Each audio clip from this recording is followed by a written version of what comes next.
Hello, today I'm going to show you how to purge the CH50 with the distribution module. What you're going to need for this is 3/4 inch heater hose, a sureflow water pump or pump equivalent that will push about 45 pounds of pressure, a 5-gallon bucket, and some hose clamps.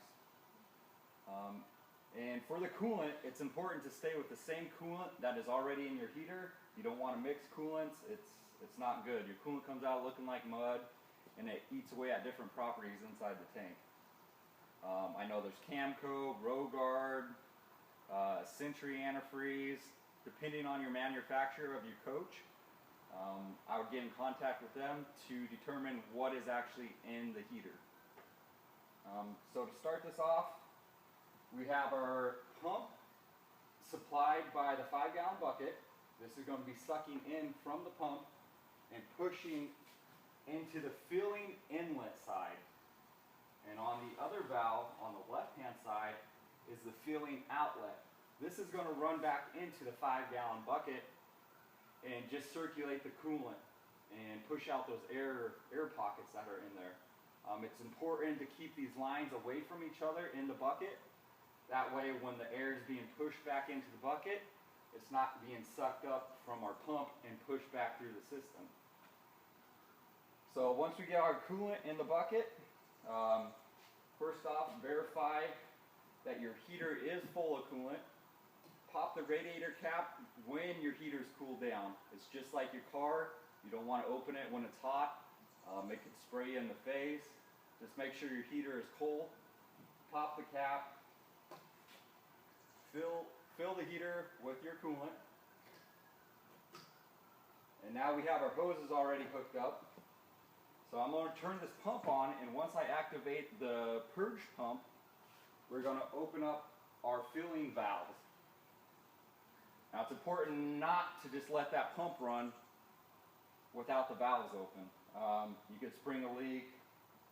You just want to make sure you do it quickly. So we want to activate the pump and open the valves at the same time. We want to make sure we open both of the valves. If we don't open the outlet valve, you pressurize the whole system, and you could spring a leak at the cabin fans anywhere throughout the coach. So just make sure you open them and close them at the same time. So we're going to activate the pump. Open our valves. Our hoses are away from each other. And I'm seeing a lot of air come back into the bucket. A lot of air bubbles. So we're going to let this run for approximately 5-10 minutes. Once we stop seeing most of the air bubbles, we're going to want to locate the zone board. And it's going to be a chrome board that has a switch on top. Usually they're located next to the heater. The switch on top is a pump bypass switch, and that activates 2 heating loop pumps inside the distribution box. And when we turn that on, it's just going to help with the circulation throughout each coolant loop. But it's important to let it purge itself first. We don't want to run those pumps dry for any amount of time.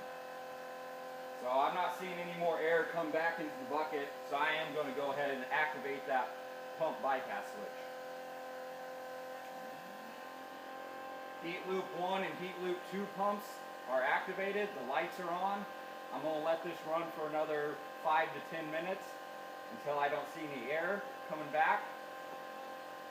This is a very short loop on our display, so I don't see any air coming back in right now. So like I said, it's important to shut the valves back off at the same time. So I'm going to go ahead and shut my pump off and then close the valve handles at the same time.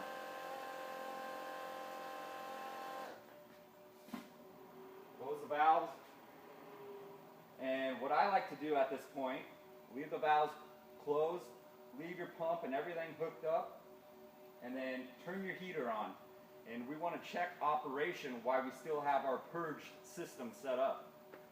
So we want to check the front zone by itself, the rear zone by itself, and then also check your domestic hot water by itself when the thermostats are not on. If everything's working fine, we want to go ahead and fill up your overflow bottle to the appropriate marks, and basically put your stuff away. Clean it up, If you're doing a new system and putting in new coolant, we recommend going with a propylene glycol coolant. It's a safe antifreeze. If your domestic water heat exchanger is ever compromised for any reason, being froze, the propylene glycol is a safe, non-toxic antifreeze. Pretty much that's how you purge the CH50 with the DM12 distribution box. If you have any more questions or concerns, give us a call at 360-993-4877 and we would love to help you out. Thank you.